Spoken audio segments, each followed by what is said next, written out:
Hello again.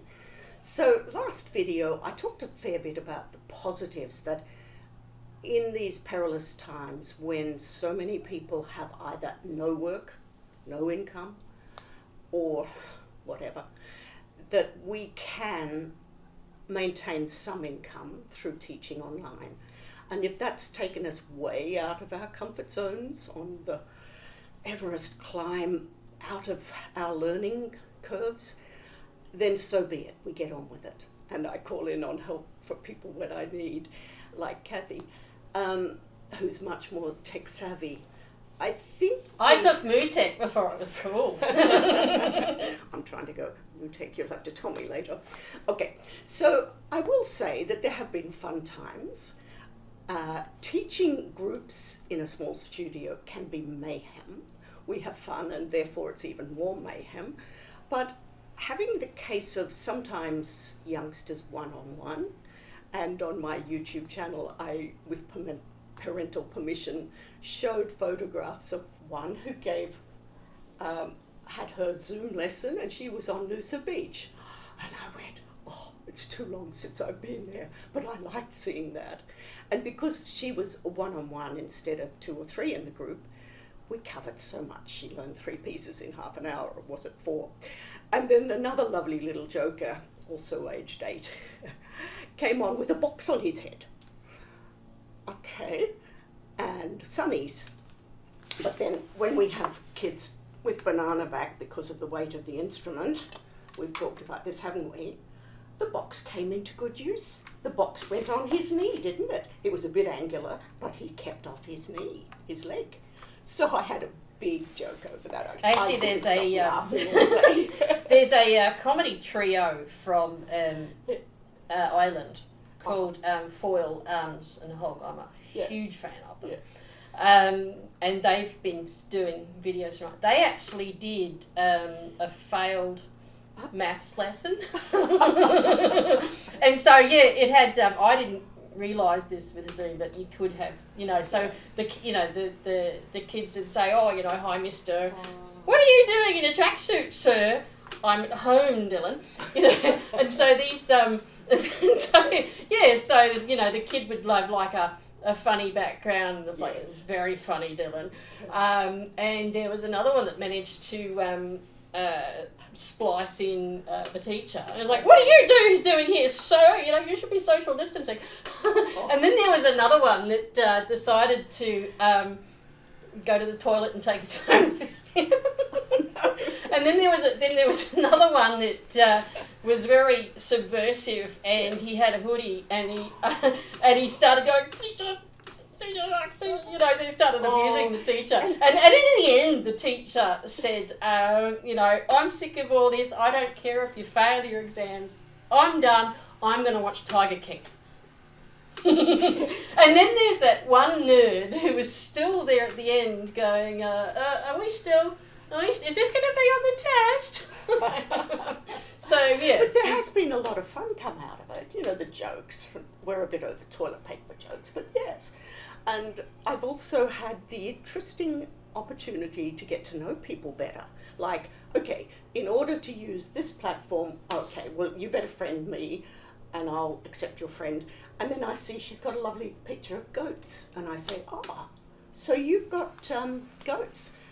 Yeah. When she needed a breather, 10 minutes later, I said, what sort of goats are they? Are you making cheese or milk? Oh, no, they're billy goats. 10 minutes later, this is a more advanced student, 10 minutes later when she needed a breather, I said, do you hire out your goats? Our backyard is a mess. Maybe a goat would fix it in no time. Tony yes. Not been getting out the get the mower on a regular basis. We commute between 2 places, which is another issue I'm up against, and having the right music in whichever studio I'm at is quite a tricky one. So I've had a big folder of who did what and what music they all need just to get me through. But I find as a I wouldn't call myself a YouTube star, but go on. How many? I've had over 1 million views. All right, but I've been here for a decade. But actually, about 13 years now. is that it brings people together from Yeah. all All over the world. I mean, I've got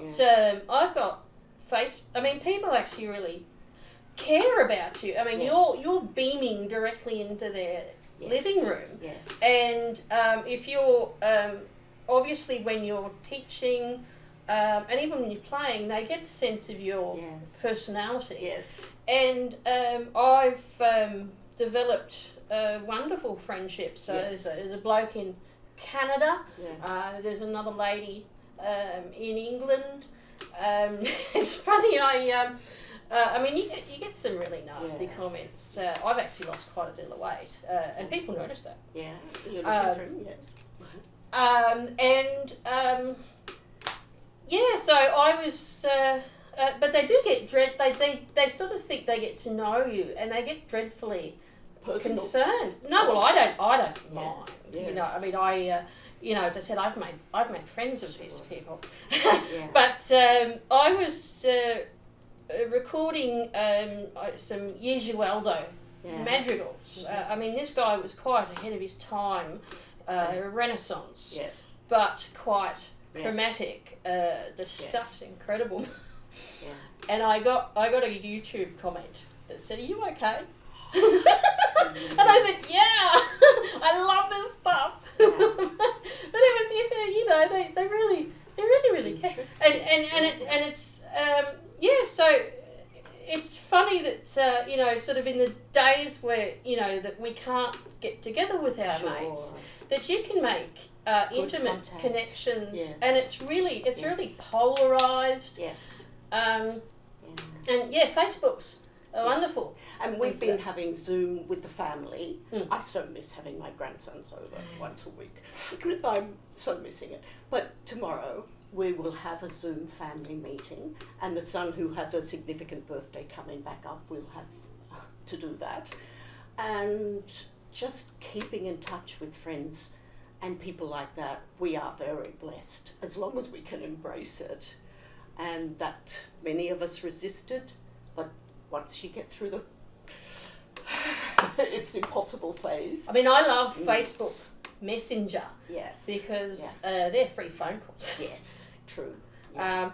And what's good actually about Skype and Messenger, Facebook Messenger, is that you can type as well. Sure. So if you were to, and I've given lessons over Skype, is that sometimes you're typing as much as you're talking, but it gives you a wonderful written record of the conversation. Early in the stage when I was not very adept at it, I was just getting there, I had a group lesson. Some people are in a group of 2. One was on Zoom, and the other, for some reason or other, turned up on, I forget whether it was Messenger or Facebook or FaceTime or Skype. And it was tricky because you must have to have at least 3 options. When one played, the other cut out. So I guess for that reason I'm trying to use Zoom mostly. I wish they would let me program people at 1/4 instead of 1/2, but I can see the sense in it.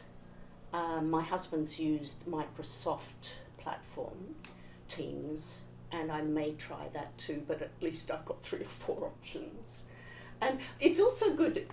I sent out a letter or my email to all my students saying, well, this is the protocols, and we should have a parent around, because sometimes you see into their bedrooms and you're thinking, oh, this could be tricky, but at least the parent is there.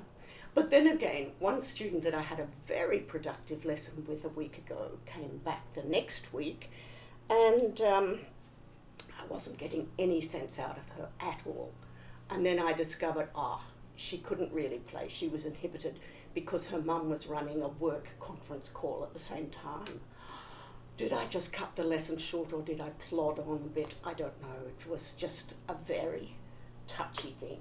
So we're seeing into lives in ways that we didn't have before. I'm getting to know more parents much better than I did, the ones from schools especially. And I get to notice the ones that have their music propped up on the case or on somewhere, a bookshelf, and don't own a music stand, and their posture goes banana back. And it's, that's what I get you. And it's been a lot of positives out of it. Some of the things that challenged me, I wonder, we mentioned before that I have to teach them to adjust their reeds and not do it for them anymore, which is fine for older students, but 8-year-olds, 9-year-olds, well. But prodding fingers onto keys and holes, there was one clarinet student who had lessons in a group, and he always used to put his finger on there and then run out of holes. And when I had him by himself, I think I managed to get the finger D lower for down under, D for down under, right? I hope I did it. We had a holiday since, and I will look forward to seeing it. But having sometimes one-on-one where they're usually in groups has been a help. I would love to be able to write in their notebooks and see what I wrote the week before, but I just have to follow up with either post-it notes, like my little at-home work, or that one, or else email or the video or the whiteboard, take a photo of it.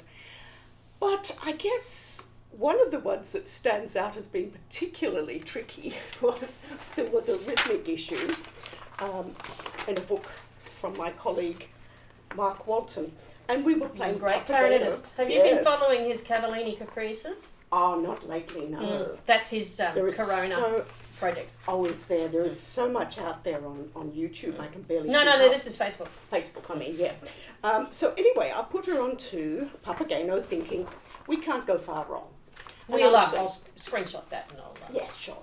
And I'm saying, the rhythm though at such line 3, such and such, that should be ta, tiki tiki ta, ti ta.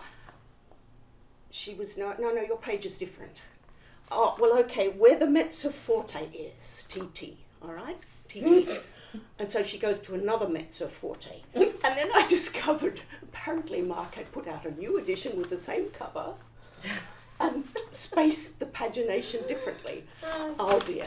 So, you're holding things up and doing this, which is such a tricky one. No, there, I mean. No, she says. And when I've got my usual, but that wrong note, I want a highlighter, you have to put the highlighter on the B that's not a B flat, things like that. Have you got your pencil there? You're going to write this. So we've got to get them to be a bit more independent, if the truth be told, and make their own ideas for themselves. And I suppose that's the best aim of teaching, that we're not going to just force feed and do it all for them. We've got to get them thinking for themselves. And this is where YouTube's a great medium, because there's so many, apart from my silly little videos. Oh, you're so modest. And I've done every aspect of clarinet technique and quite a bit of the repertoire. Yeah, I've done it. I got a lot of time on my hands. Is that there's many very, very fine clarinet teachers, true. From top conservatories and music schools that have their own online lessons. I mean, if you type in online clarinet lessons, you'll get. If they can be proactive and. I've had people ask me on my videos, how do you do this? And I says, well, look at my video that I have done. I have prepared it. I actually had a website, KathyWilliams76.com, and it was huge. I got rid of it because GoDaddy is really expensive hosting, and it was a huge site. I mean, it had hundreds. Did you lose all the content? Well, I mean, it's still all on YouTube. All the videos. Oh yeah. On YouTube. Because actually, the way I got into YouTube teaching was when I first got a video camera. Yeah. I recorded all my performances. Yes. That was brilliant. And I, just for fun, because I couldn't at home obviously play with anyone else or play with a piano or anything, or actually I got around that a little bit later. Thanks to Music -1 and Smart As Music. long as it's the tempo you wanted. Oh no, you can. You You can. can. Yeah, You can. okay. Yeah, True. You can. Yeah, I can. I've got music training. I can Yeah. fix that. But I would start recording solo stuff. Yeah. So I think the first video I ever put out actually was just before my wedding. Was the Stravinsky 3 pieces. Wow. And I started recording Rose etudes. Oh, now I've been needing that number one. Lord, what do you got? I've been You know, there's needing another that for a book. You know, student. there's another Yeah, I've got edition that's based on the Furling etudes. Oh, right. And it's got some extra stuff. There's 40 etudes and there's 32. There's 40 and there's 32. And there's but- got 2. Yeah. No, well, the 40 is in book 21 to And then, 20 and yeah. 21 to 40. I actually had a Rose site for a while too, but GoDaddy's expensive. Yeah. But all the videos are there. But anyway, I'd record the Rose etudes and people would ask questions. Mm-hmm. And I'm thinking, there's a market there. Yes. So I started making sort of 15-minute mini master classes because Yes. at the time you could only have 15 minutes on YouTube, you know, and they were quite popular. And and even though I had the restriction of 10 minutes or 15 minutes, you can break these things up. Yeah. And I think And I think I attention did. span, maybe people didn't want longer. Yeah, but I'll talk about, in the next video, I'll talk about someone I'm very keen to talk about, Yes. who's very inspiring. I heard a lot about him already. It sounds brilliant. Yes. Is that, Share it on my channel too. I was going to post this on your channel. Good. No. That's Oh, good. share the link. Yeah, If you do that, because I will go and have a look at his work too. yeah, that's brilliant. Yeah. Mm. But nothing to do with music, by the way. Yeah. Well.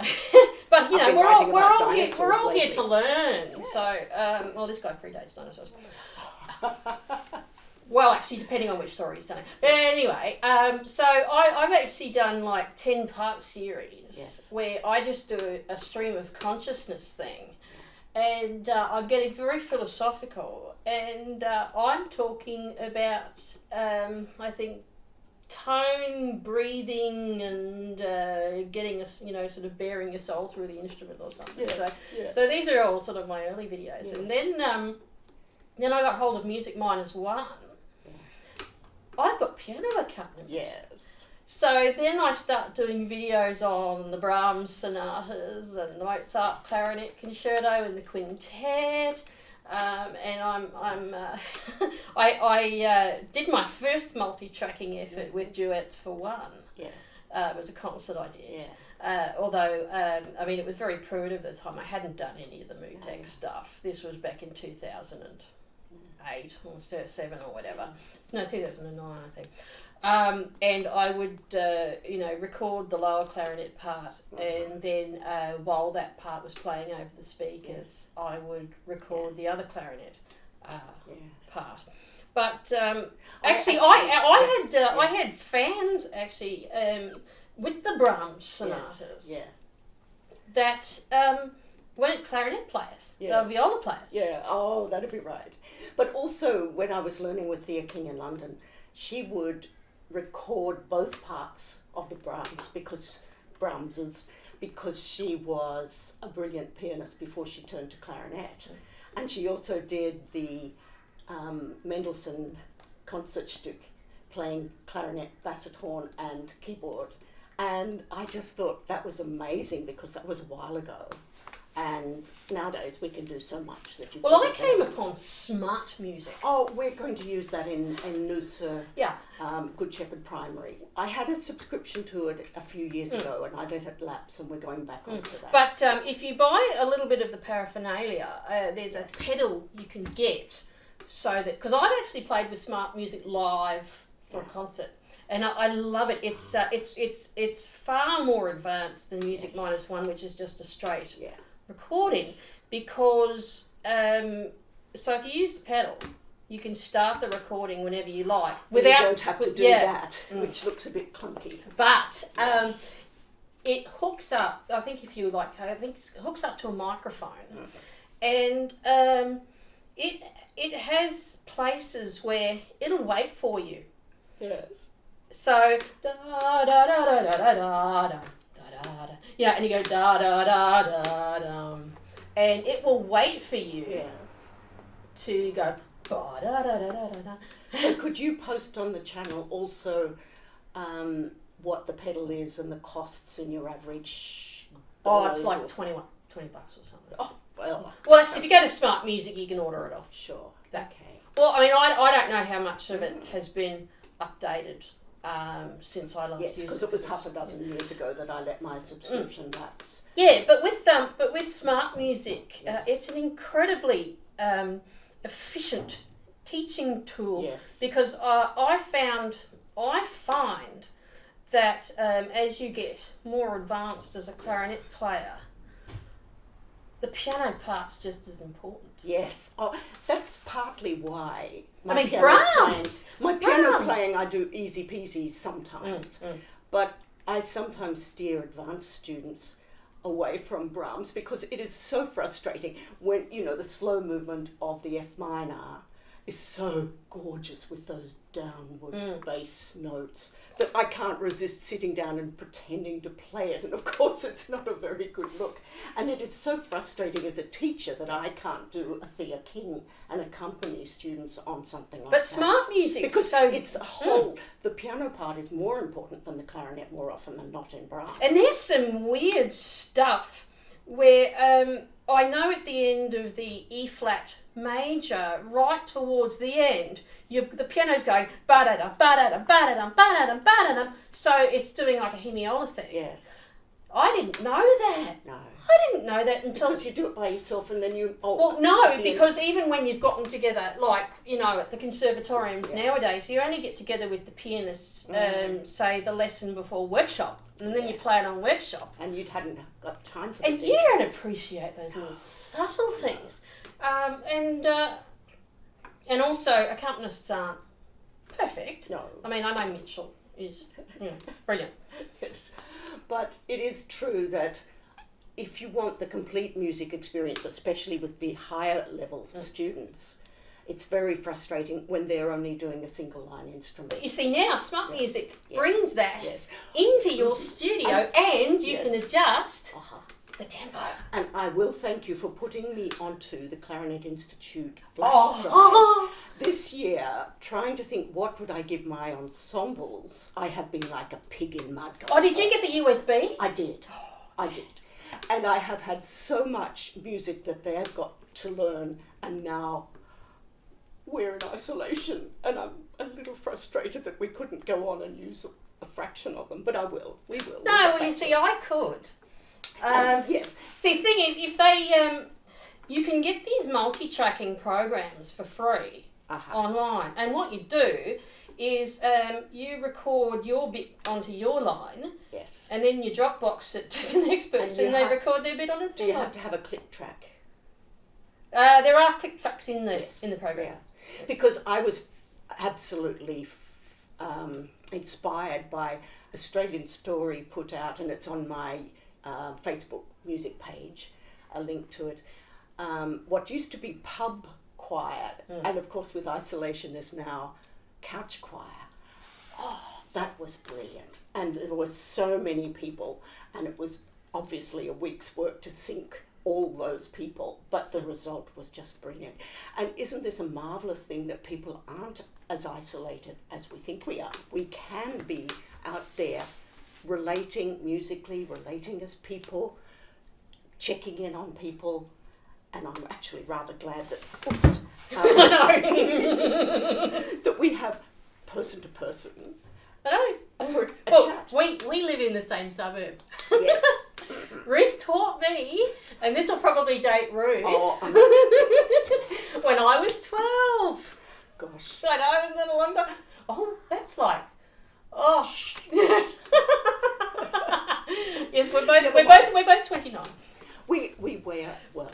Can I say that I and finally using my Mutex skills, I use a program called Logic Pro X. I like it because actually I can make my own accompaniments too. Yeah. and I can, so I can actually make my own accompaniment, either directly into Logic, which is time consuming. What I do actually is you could use like Sibelius or Finale in that. I was thinking that must be like Sibelius. Yeah, so what you do is you plug all the notes into this music program. I use Notion on my iPad. I like it. It's very simple. So what you do is you plug all... it's very time consuming. I've got a lot of time on my hands, and I'm very determined. Yes. You plug all the notes in, turn it into a MIDI file, plug it into... I plug it into Logic. So I import the MIDI file into Logic. Sometimes with Notion, actually, I like the software instruments in Notion more than I like in Logic. I don't know, they seem more... Are these easier to manipulate than Sibelius, which I started learning several times and didn't have time to complete? Well, I have a little Wi-Fi keyboard, which makes things easier. Like you just play it, and then you can dock to the rhythm if it's... I'm a little bit more meticulous than that. I actually enter note by note by note by note, especially if you're in a romantic piece and you've got about 3 lines, or even a Baroque piece. Actually, but yeah, so you turn it into a MIDI file, because by turning into a MIDI file, that allows you to doctor the tempo. Yes. Whereas if you turn it into like a WAV or MP3, and I do that because I like the sound of the software. Sometimes I don't like the sound of the software instruments in Logic. I mean, as good as they are, they do sound a bit, yes. And also, there's certain subtleties, with the file that I get from Notion in terms of you can get dynamics and little and articulations and stuff, which is really cool. So I make my own accompaniments. That'd be useful. Yeah. But you need time, and so many of us, by the time we've done our however many Zoom or Skype or whatever lessons per day or week, I think this is one of the things that I'm acknowledging, that we've had Easter holidays and I was just, I just need to read a book and I don't want to go near a screen. And next week I read my books off screens. I know. I like a paging. And this is where we're at, and we can do it. And I'm grateful that we can do it. But the headspace, as we know, we're getting better. We will get better still. But yes, that's why I call in an expert to say, come on, make it happen for me. Smiling like Cheshire Cat. Yes. Because I recognise my limitations. I have stretched beyond a lot of them. But when it comes to tech, there's a certain amount that I'm happy to offload. And thank you for that. Actually, yes, but I do offer a disclaimer on Zoom. You've got to check your security settings, because people can hack you, and people have been doing that. Actually, my son said, why do you keep sending me friend requests for such and such a site? And I said, well, I haven't been on social media that much this week. I wonder if that's where it happened. No. Zoom has some, hackers are very, very, very clever people, and you've got to have the right security settings in Zoom, or people can hack you. And there's really malicious people out there. They've but what's really funny? We're bringing ourselves into our students' home. Yes. And one of the funny moments, and I've seen a few of these memes on Facebook as well, is family pets. There was a particular meme on Facebook I saw that was someone was talking, because I'm on a lot of cat pages. I'm a cat freak. I'm not wearing my cat earrings today because I'm in music nerd mode. So this meme was, this lady was on sort of Zoom with her CEO. Because he comes and jumps in the lap. And suddenly the talk isn't about work. It's like, is that a cat? Can I see the cat? I want to see it. And I've had my cats video bomb me. Okay, it was funny because somebody pointed this out. I didn't notice it at the time. Yeah. But I was recording the 4 parts of Bach's Art of Fugue for Recorder Quartet. You know, doing my multi-screen thing. Way before it was cool. Yeah. And I got a comment saying, "Love the cat." And I'm thinking, no, recorded, 4 recorders. And I was watching the video, and about 2.5 minutes in, and I mustn't have noticed this at the time, on the bottom right-hand corner, where I'm playing the bass recorder part, suddenly says tail. And what happened was it was about 3 or 4 o'clock in the afternoon, which, according to one of my cats, well, both, they're going to be screaming at me when I get home this afternoon. Oh, actually, that's the point. We better look at that. Yeah. Hadn't fed him yet. Yeah. And I explained. I said, this was actually another friend I've made on Facebook who's sort of been a fan of my YouTube channels. And, you know, so I discovered that my cat had video bombed me on one of my... And this is a serious video. This is Bach's Art of Fugue. 7th Contrapuntus, if you mind. Love the cat. Yeah. Now, I'm just trying to think, where would I find privacy settings in Zoom? And in fact, I'm just seeing... Anyway. Yeah, we'll work it out. Or I'll work it out. Yeah. Because that is an interesting one, because I actually went through my friends list and went, anybody I don't actually know, I think I'll get rid of, because maybe when my son said that might have happened, I went, okay, that's it. And I had changed passwords recently, so I didn't think that would be the answer. Anyway. Yeah, well, my Facebook and Instagram got hacked, and it was quite benign actually, because they only posted once, and it was a sunglasses thing, you know, a sunglasses ad. Luckily, they didn't completely hijack my my Facebook and Instagram. I now have 2-factor authentication. So if anyone logs in from an unfamiliar computer, everything is instantly locked out. Oh, wow. I then have to get a text, which I have to enter. So I have 2-factor authorization on Facebook. Yes. Yeah. Okay. Oh, well. Anyway, there's a lot that we can think about. We've covered quite a lot of ground. So I think, we'll leave that there. And thank you for that. Yeah. Don't forget to sign up, follow all the things that you do. If you'd like Skype or video of some sort, online lessons, Zoom or whatever. I don't give those. Oh. But you can check out my videos. Yeah, sure. Anyway, thank you for watching, and keep looking up.